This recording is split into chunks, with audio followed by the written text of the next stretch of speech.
নমস্কার বন্ধুরা, তোমরা কেমন আছো? আশা করি সকলে ভালো আছো। আজকে আমরা একটা সুন্দর গল্প শুনব, ঘাসফড়িং এবং পিঁপড়ে। গল্প শুরু করার আগে তোমাদের কাছে একটা ছোট্ট রিকোয়েস্ট, তোমরা ভিডিওটি শেষ পর্যন্ত দেখবে এবং অনুগ্রহ করে আমার চ্যানেল সোমা বাংলাকে সাবস্ক্রাইব করবে। চলো গল্পটা আমরা শুনি। এক গরমের দিনে একটি ঘাসফড়িং মাঠের মধ্যে এদিক ওদিক লাফাচ্ছিল। সে উল্লাসের সঙ্গে কিচিরমিচির শব্দে গান গাইছিল। একদল পিঁপড়ে তার পাশ দিয়ে চলে গেল।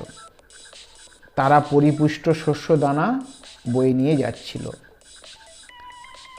ঘাসফড়িংটি জিজ্ঞেস করল, তোমরা এত ভারী জিনিস নিয়ে কোথায় যাচ্ছ? না থেমে প্রথম পিঁপড়েটি বলল, আমাদের পিঁপড়ের ঢিবিতে। এটা হলো আমার তৃতীয় বীজ, যা আজকে বয়ে নিয়ে যাচ্ছি। ঘাসফড়িংটি বলল, তোমরা এত পরিশ্রম করছো কেন?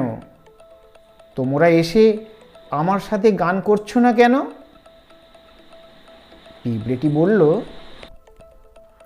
আমরা শীতের জন্য খাদ্য সঞ্চয় করতে সাহায্য করছি, তোমারও তাই করা উচিত।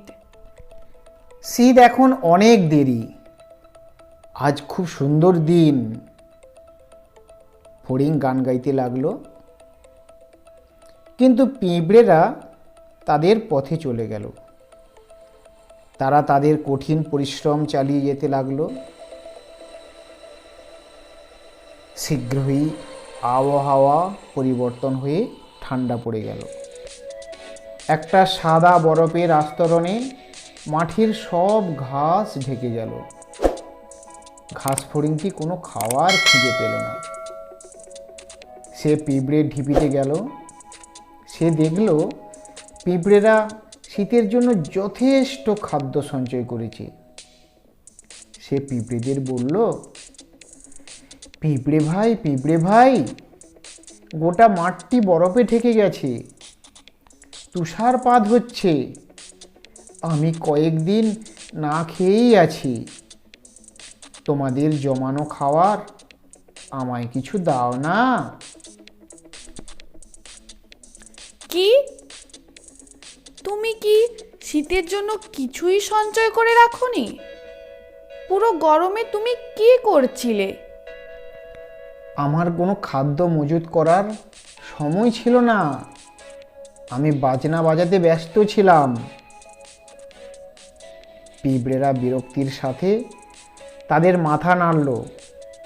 তারা ঘাসফড়িংয়ের দিকে পিছন ঘুরে তাদের কাজে চলে গেল এবং বলল, গরমের সময় গান গেয়ে কাটিয়েছো, এখন শীতের সময় নেচে নেচে কাটিয়ে দাও। প্রিয় দর্শক, শিক্ষামূলক ও বিনোদনমূলক ভিডিও পেতে আমার চ্যানেল শোভা বাংলাকে অনুগ্রহ করে সাবস্ক্রাইব করুন, লাইক, কমেন্ট ও শেয়ার করুন। ভিডিওটি দেখার জন্য অনেক ধন্যবাদ। নমস্কার।